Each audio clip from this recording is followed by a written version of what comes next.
సంవత్సరంతో పోలిస్తే పంట దిగుబడి ఎక్కువ రావడంతో ధాన్యం కొనుగోలు ఆలస్యం అవుతున్నాయని, దాన్ని ప్రతిపక్ష బీఆర్ఎస్ పార్టీ నాయకులు రాజకీయం చేస్తున్నారని నర్సాపూర్ నియోజకవర్గ కాంగ్రెస్ పార్టీ ఇన్ఛార్జ్ ఆవుల రాజిరెడ్డి ఆరోపించారు. మెదక్ జిల్లా వెల్దుర్తి మండల కేంద్రంలో ఆయన మీడియా సమావేశం నిర్వహించారు. రైతులు లేకుండానే కేవలం పార్టీ కార్యకర్తలతో ధర్నా నిర్వహిస్తున్నారని ఎమ్మెల్యే సునీత లక్ష్మారెడ్డిపై మండిపడ్డారు. రైతులు పండించిన ధాన్యం పూర్తిగా ప్రభుత్వం కొనుగోలు చేస్తుందని ఆయన భరోసా కల్పించారు. అకాల వర్షాలతో రైతులకు నష్టం ఏర్పడకుండా ప్రత్యేక ఏర్పాట్లు చేస్తున్నామని పేర్కొన్నారు. తూఫాన్లో పెద్ద గోదాం తీసుకుని ధాన్యాన్ని తరలించే ఏర్పాట్లు చేస్తున్నామని ఆయన పేర్కొన్నారు. రైతులు కష్ట పరిస్థితుల్లో ఉన్న సమయంలో రాజకీయాలు పక్కన పెట్టి సహకరించాలి తప్ప రెచ్చగొట్టే కార్యక్రమాలు చేయవద్దని హెచ్చరించారు. ఈ కార్యక్రమంలో మెదక్ జిల్లా అధికార ప్రతినిధి, వెల్దుర్తి మండల అధ్యక్షుడు మహేష్ రెడ్డి, జిల్లా ఉపాధ్యక్షుడు నరేందర్ రెడ్డి, తాజా మాజీ వైస్ ఎంపీపీ సుధాకర్ గౌడ్, రాష్ట్ర ఫిషర్మెన్ కార్యదర్శి తల్లారి మల్లేష్, మాజీ అధ్యక్షుడు Narasimhareddy, society director Krishna Goud, senior నాయకుడు సీతయ్య, కృష్ణ, మైసయ్య, బంజే రవి, శివలింగం, ఉప సర్పంచ్ నవీన్ యాదవ్, షేరిల్లా విలేజ్ అధ్యక్షుడు బండా దాకుల్ యాదవ్ తదితరులు పాల్గొన్నారు. మీడియా మిత్రులకు, ఇక్కడ సమావేశమైన నాతో పాటు కాంగ్రెస్ మిత్రులందరికీ నమస్కారం. సమస్యలు, ప్రకృతి వైపరీత్యాలు రాని సందర్భం అంటూ ఉండదు. మరి దానినే రాజకీయంగా చేసుకొని పబ్బం గడుపుకోవాలనే ఆలోచన అనేది చాలా సిగ్గుమాలిన చర్య. రైతులకు కష్టాలు వచ్చినప్పుడు దాన్ని ప్రభుత్వం మీద నెట్టేయడమో, లేక మనకి వేరే ఏ పని లేక దానినే ఒక పనిలాగా సృష్టించుకొని దానినే మీడియాలో పదే పదే చూయించుకొని, భూతద్దంలో చూయించుకొని పబ్బం గడుపుకునే స్థాయికి ఇవాళ బీఆర్ఎస్ పార్టీ దిగజారింది. ఇక స్థానికంగా ఉన్న ఎమ్మెల్యే అయితే రెండు ఉన్నాయి ఆమెకు.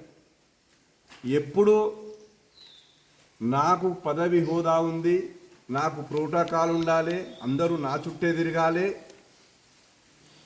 అనే రాజకాంక్ష తప్పితే ప్రజలకు తన వంతుగా స్వచ్ఛందంగా ఏమైనా చెయ్యాలనే ఆలోచన ఎప్పుడూ లేదు. ఇంతకుముందు సోదరుడు సుధాకర్ గౌడ్ గారు చెప్పారు, కాంగ్రెస్ పార్టీ కూడా ప్రతిపక్షంలో ఉంది, రైతులకు కష్టాలు వచ్చినాయి.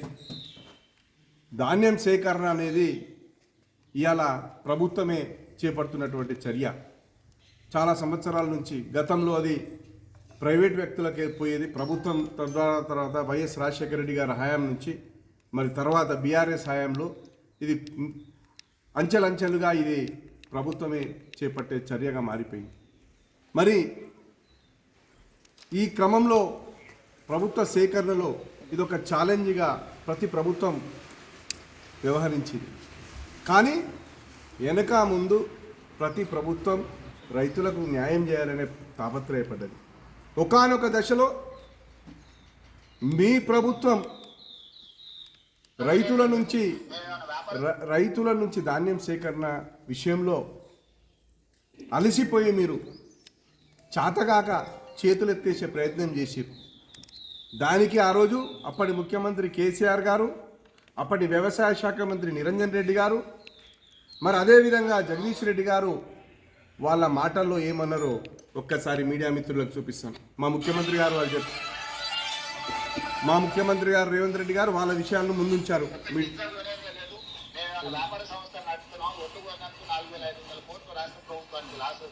వరి ధాన్యం కొనుగోలు కేంద్రాలు ఉండవు, మనకు రైతు బంధు సదుపాయం రాదు. ఖరాఖండిగా చెప్తున్నాను నేను వ్యవసాయ శాఖ మంత్రిగా, దయచేసి మీరు వరి వేయకండి.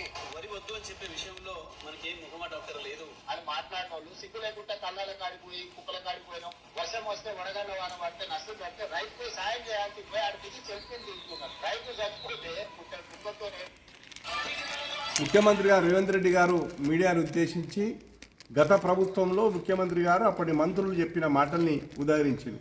అదే కాకుండా ఈరోజు మన జిల్లా మంత్రి హరీష్ రావు గారు, అదేవిధంగా స్థానిక ఎమ్మెల్యే, అదే కాకుండా స్థానిక నాయకులను పట్టుకొని రైతులు లేకుండా ఇక మనకు అవకాశం వచ్చింది, వాన ఎప్పుడు పడుతుందా, మనం ఎప్పుడు ప్రజలకు పోయి మనం రాజకీయ పబ్బం గడుపుకుందామని ఎదురు చూస్తున్నట్టుంది వాళ్ళ కార్యక్రమాలు చూస్తే.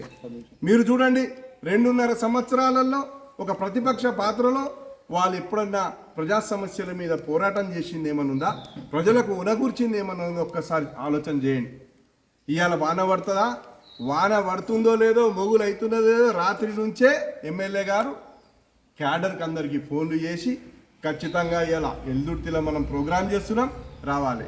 పాపం ఇక్కడ స్థానిక బీఆర్ఎస్ నాయకులకు కూడా ఇంట్రెస్ట్ లేకుండే, ఎందుకంటే ఇది ఎప్పుడైనా ఎవరికైనా వచ్చే సమస్యనే, ఇది రాజకీయం చేయాల్సిన అవసరం లేదనేది స్థానిక బీఆర్ఎస్ నాయకుల మనోగతం నాకు తెలుసు.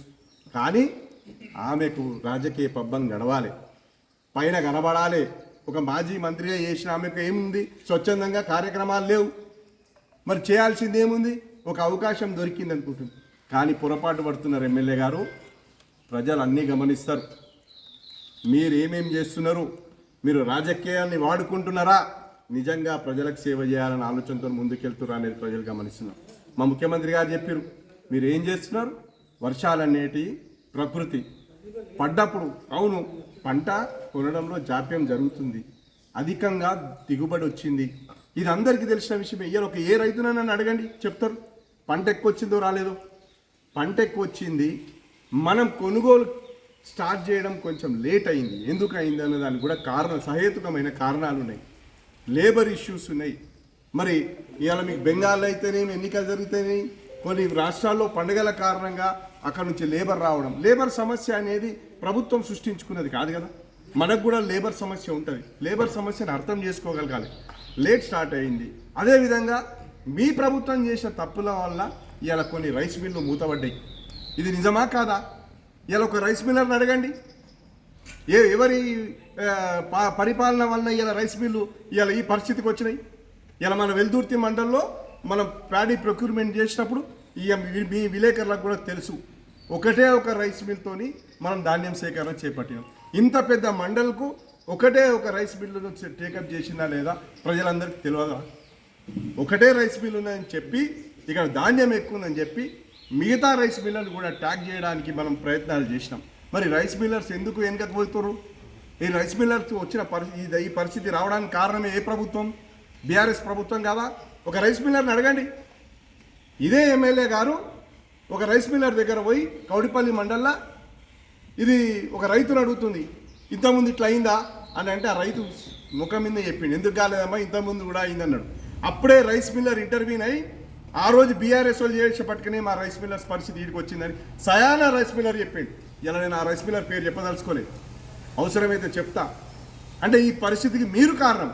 మళ్ళీ ఈరోజు ఏం చేశారు, ఒక మందని జమ చేసుకొని, ఒక ఆర్టిఫిషియల్గా అందరినీ జమ చేసుకొని, దాన్ని ఒక పెద్ద కార్యక్రమంలా సృష్టించుకొని, మంది రాకపోతే బాగుండదని ఒకరి మీద ఒకరి ఒత్తిడి చేసి ఇలా నువ్వు మందిని పిలుచుకొని ఇలా వెల్దుర్తిలో రాజకీయ పబ్బం గడుపుకుంటానికి వచ్చినావు.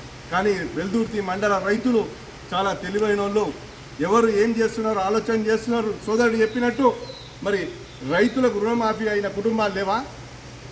కాస్తో కూస్తో టెక్నికల్గా కొంతమందికి రాలేకపోవచ్చు, కానీ ఒకటేసారి మరి ఇలా 22,000 కోట్ల రూపాయలు రైతుల కొరకు ఖర్చు పెట్టిన వాస్తవం కాదా? లెక్కలు కనబడతలేవా ఎమ్మెల్యే గారు, మంత్రి హరీష్ రావు గారికి? అదేవిధంగా నేను ఈరోజు చెప్తున్నాను, పోయిన సంవత్సరం జిల్లా వ్యాప్తంగా సేకరించిన మెట్రిక్ టన్నుల రూపంలో చెప్తున్నాను. పోయిన సంవత్సరం ఈ 3,20,000 మెట్రిక్ టన్స్ను సేకరించింది ప్రభుత్వం. కానీ ఇప్పటికే మన ప్రభుత్వం 3 లక్షల మెట్రిక్ టన్నులు ఇలా మరి సేకరించింది. పంట ఎక్కువ రావడం వల్ల ఇలా మళ్ళీ ఇంకొక 80,000 మెట్రిక్ టన్నుల నుంచి దాదాపు 1,00,000 మెట్రిక్ టన్నుల వరకు ఈ వచ్చే 10 రోజులలో సేకరించబోతుంది. అంటే దాదాపు పోయిన సంవత్సరం కంటే 80,000 మెట్రిక్ టన్నుల అధిక ధాన్యం రావడం జరిగింది. ఇలా అధికారులు చాలా కష్టపడుతున్నారు, రాత్రి మా వాళ్ళు కష్టపడి మరి కొత్త సెంటర్లను ఇలా చూడడం జరిగింది. ఇవాళ మేము నర్సాపూర్లో షుగర్ ఫ్యాక్టరీని ఓపెన్ చేయించడం జరిగింది, గోడౌన్. ఇవాళ అదే కాకుండా మరి ఇంతకుముందు కూడా ఒకసారి తీసుకున్నారు చెరుకు ఫ్యాక్టరీ. ఈరోజు నేను పోయి ఎండి గారు, డిఎస్ఓ గారు, మండలానికి సంబంధించిన నాయకులు అందరం కలిసిపోయి ఇలా నరేంద్ర రెడ్డి గారు నా ఎంబడి ఉండే ఆడికి పోయి ఇలా స్టార్ట్ చేయించినాం. అదేవిధంగా అగ్రికల్చర్ మార్కెట్ కమిటీలో పోయి అక్కడ ఆల్రెడీ గన్నీ బ్యాగ్స్కు కేటాయించినటువంటి గోడౌన్లు ఉండే అవన్నీ ఖాళీ అయినాయి. 100 లారీల కెపాసిటీ ఉన్న ఏఎంసీ సెంటర్లను ఓపెన్ చేసుకొని వచ్చినాం. ఇవాళ అదేవిధంగా మంగళపర్తి పోయి మరి రాఘవేంద్రరావు గారికి సంబంధించినటువంటి గోదాము 10,000 బ్యాగులు పట్టేది. అదేవిధంగా 6 నుంచి 8,000 పట్టే మరి పిఎస్సిఎస్ గోదాము ఉన్నది. రైతు వేదిక అది అదనంగా ఉంది. ఇవాళ మానేపల్లికి మంగళపర్తి కలిపి వాటిని కేటాయించి రావడం జరిగింది. ఆర్ఏ గారు, డిఎం గారు, మరి డిఎస్ఓ గారు.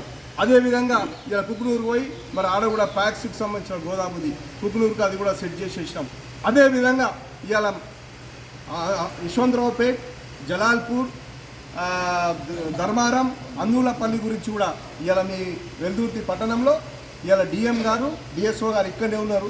ఇంకొక మరి సెంటర్ను కూడా మరి ప్రొక్యూర్మెంట్కి సంబంధించిన గోదామును ఇక్కడ మరి వెతకడం జరిగింది. ఇవాళ ఈ 4-5 గ్రామాలకు సంబంధించి ఈవెన్ దామరంచకు సంబంధించి కూడా ఇక్కడికే రాబోతున్నాయి. కుకునూరు అయిపోయింది కాబట్టి ఇక మనకు షెట్పల్లి, రామాయపల్లి, బండపోసాన్పల్లి వాటికి సంబంధించి కూడా ఇప్పుడు అక్కడ ఒక ప్యాక్ సెంటర్ ఉంది. ఆ ప్యాక్ సెంటర్కు మనం ప్యాక్ చేయమని కూడా చెప్పడం జరిగింది. కాబట్టి ఎక్కడ కూడా మనం మళ్ళీ అదేవిధంగా శివంపేటకు దీనికి మన ఎల్దుర్తికి తూప్రానికి సంబంధించి ఇవాళ మీకు తూప్రాన్లో అతిపెద్ద గోదాము ఇలా పెద్ద గోదామును ఓపెన్ చేయడం జరిగింది. ఇవన్నీ కూడా రైతులు చూస్తున్నాయి. కానీ దురదృష్టవశాత్తు ఇవన్నీ చేసే క్రమంలోనే వర్షం రావడం జరిగింది. వర్షానికి కూడా అందరూ బదనాం చేసే ప్రయత్నం, టాపర్లు లేవు గన్ని అయ్యా. ఇలా నేను గన్ని బ్యాగుల గురించి ఏఎంసీ నర్సాపూర్, చేగుంట, రామాయంపేట గన్నీ బ్యాగుల కొరత లేనేది. కేవలం రాజకీయ లబ్ధి కొరకే వాడుతున్నాం. గన్నీ బ్యాగులు అన్నీ కూడా చూసి వచ్చినాయి.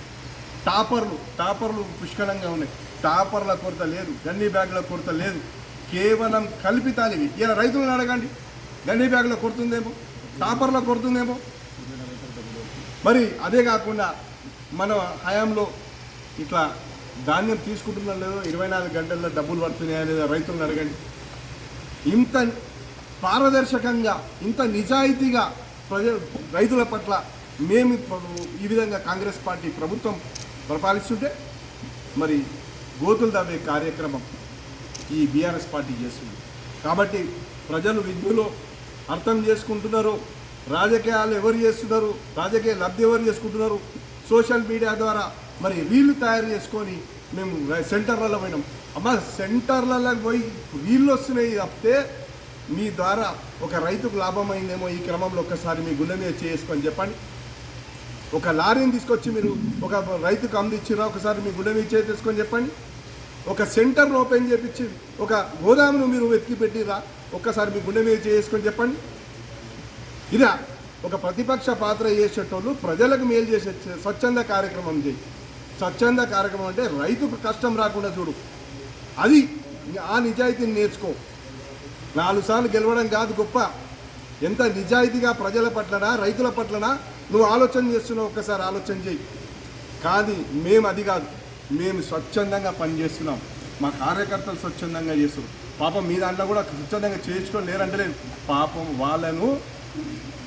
వాళ్ళ దారిని మళ్ళిస్తున్నావు, వాళ్ళని తప్పుదారి పట్టిస్తున్నావు నీ పబ్బం కొరకు. దయచేసి మానుకో. ఎన్నోసార్లు ఆ దేవుని కోరుకున్నా నీకు మంచి బుద్ధి రావాలని, కానీ వస్తలేదు. నేనేం చేస్తా, ఈ మా నర్సాపూర్ నియోజకవర్గానికి అట్లాంటి దరిద్రం పట్టింది. మరి ఏం చేస్తాం, అది పోవాలని నేను కోరుకుంటున్నా.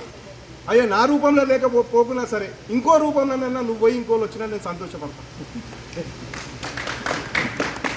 దయచేసి ప్రజలారా ఆలోచన చేయండి.